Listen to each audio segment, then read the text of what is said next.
gouvernement. Et la première question est posée par Madame Valérie Rabault. Merci, Monsieur le Président. Monsieur le Premier ministre, un éleveur tarn-et-garonnais avec 75 vaches laitières travaille plus de 10 heures par jour. Pour ce travail, il gagne à peine 400 € net par mois.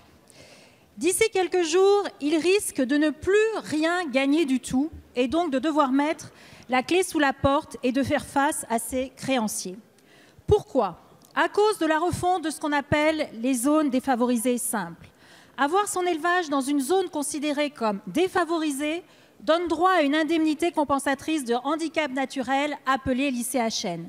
Cette ICHN, qui va de 6 000 € à 10 000 € par an, est indispensable pour la survie de l'élevage dans nos territoires.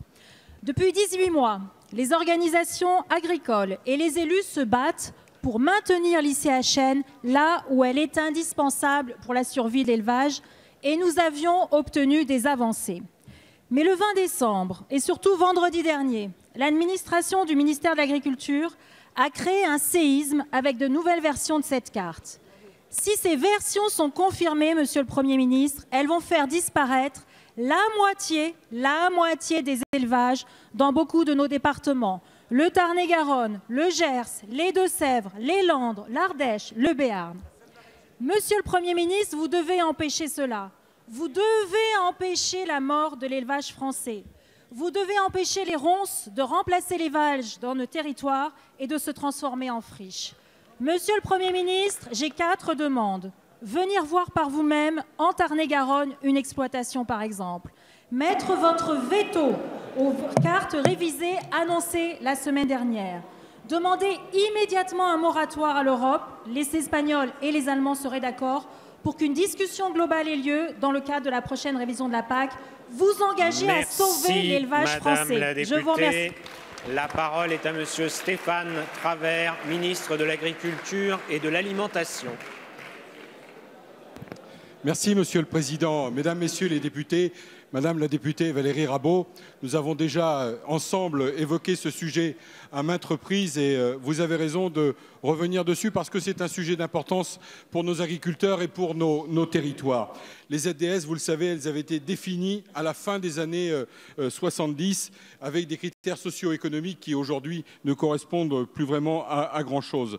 Et donc aujourd'hui, une révision était nécessaire pour pérenniser les soutiens pertinents pour les agriculteurs de ces zones, parce qu'un rapport de la Cour des comptes en 2013 avait pointé de l'utilisation de critères quelque peu disparates.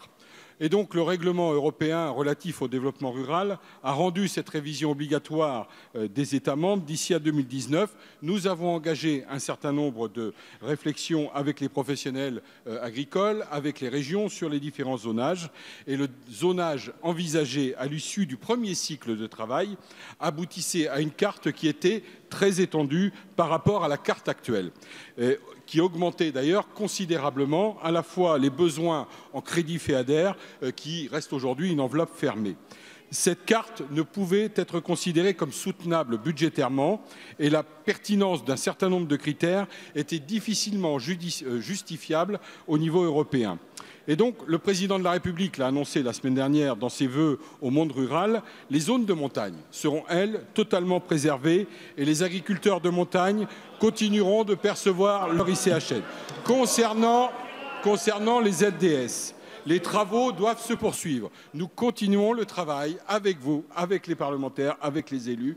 Et l'objectif du gouvernement est de parvenir à une carte qui soit équitable, budgétairement et soutenable et qui préserve nos zones d'élevage, dont la vôtre en particulier, dans un calendrier qui soit compatible avec son approbation en temps utile par la Commission européenne. Monsieur le ministre. Le travail est en voie de finalisation. La parole est à Monsieur Laurent Saint-Martin.